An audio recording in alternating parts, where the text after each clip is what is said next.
যদি কেউ মনে করে যে না মানে পরিবার মানে ছোট করা দরকার, নলে মানে তাদেরকে শিক্ষিত করতে পারবো না, তাদেরকে মানুষ করতে পারবো না, তাদের ডেভেলপ করতে পারবো না ইত্যাদি, এটি গলত।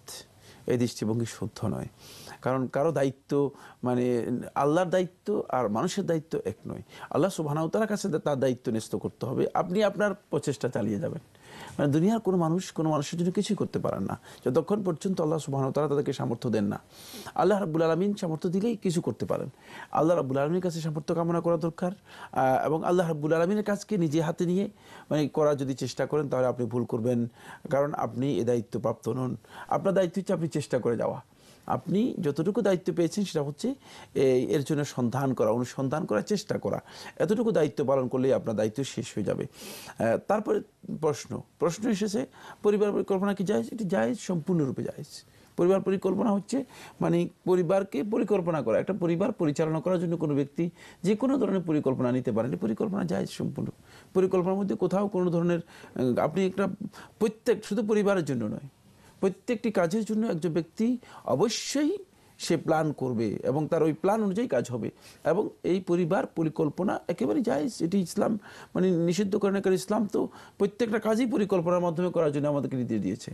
এর মধ্যে না জায়েজের কিছুই নেই, এটি একেবারে জায়েজ।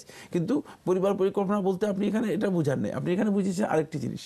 সেটা হচ্ছে এই যে মানে সন্তান মানে গ্রহণ করার ব্যাপারে মানে আপনি যে ব্যবস্থা নিতে চাচ্ছেন সেটার কথা বলেছে, সেটা আরেক জিনিস। সেটা কিন্তু পরিবার পরিকল্পনা নয়, সেটা আরেকটি বিষয়। সেটা হলো জন্ম পরিকল্পনা, জন্ম নিয়ন্ত্রণ, জন্মকে নিয়ন্ত্রণ করা, মানে সেটা ভিন্ন জিনিস। তো জন্ম নিয়ন্ত্রণের বিষয়টি নির্ভর করছে মৌলিক দুটি বিষয়ের উপর। এক নম্বর বিষয় হচ্ছে মানে স্বাস্থ্যের সাথে সম্পৃক্ত বিষয়, আরেকটা হচ্ছে ব্যবস্থাপনার সাথে সম্পৃক্ত বিষয়। যদি স্বাস্থ্যের সাথে সম্পৃক্ত বিষয় হয়ে থাকে এবং ডাক্তার যদি এক্ষেত্রে প্রেসক্রাইব করে এইভাবে যে না আপনি যদি মানে জন্ম নিয়ন্ত্রণ করেন তাহলে আপনার জন্য ফায়দা রয়েছে, আপনার শারীরিক যে সমস্যা আছে সেটা মানে আপনি কিছুটা মানে ঘাটতি মানে কমাতে পারবেন, সুস্থতার মানে বিষয় আছে, যদি এ ধরনের হয় তাহলে এই ধরনের জন্ম নিয়ন্ত্রণ জায়েজ, এটিও না জায়েজ নয়। দ্বিতীয় হচ্ছে ব্যবস্থাপনার সাথে সম্পৃক্ত। অনেক ক্ষেত্রে দেখা যাচ্ছে মানে সেখানে কোনো ব্যবস্থা নেই, আপনার মানে আপনি হয়তো বাধ্য হচ্ছেন যে মানে এই ব্যবস্থার জন্য আপনার মৌলিক যে সমস্ত দিক আছে সেগুলো করতে পারছেন না। সেক্ষেত্রেও আপনি যদি মনে করেন যে না আমি মানে এক্ষেত্রে যদি জন্ম নিয়ন্ত্রণ করি সেটা আমি করার দরকার আছে এবং করতে পারেন, এটা জায়েজ না জায়েজ নয়। এরপর আসতেছে এর মাধ্যম, মানে এখন কোন মাধ্যমে যাবেন। একটি মাধ্যম হচ্ছে সেটা হলো অপারেশনের মাধ্যমে, যেটা আপনি উল্লেখ করেছেন একেবারে মানে মানে আর যাতে করে স্থায়ীভাবে আর যাতে করে মানে জন্মের কোনো সুযোগই না থাকে সেটা বন্ধ করে দেওয়া, এটাকে উলামায়ে কেরাম হারাম বলেছেন। এটি কোন অবস্থায় জায়েজ নেই, শুধুমাত্র ইনদা দরুরা জায়েজ। মানে দরুরা বলতে মানে যখন এমন ইমার্জেন্সি আবশ্যকতা দেখা দিবে যেটা বাধ্যতামূলক, এটা না করলেই যেটা জরুরি জি মানে জরুরি বিষয়ের ক্ষেত্রে শুধুমাত্র জায়েজ, এছাড়া আর এটি জায়েজ নেই, এছাড়া আর এটি জায়েজ নেই।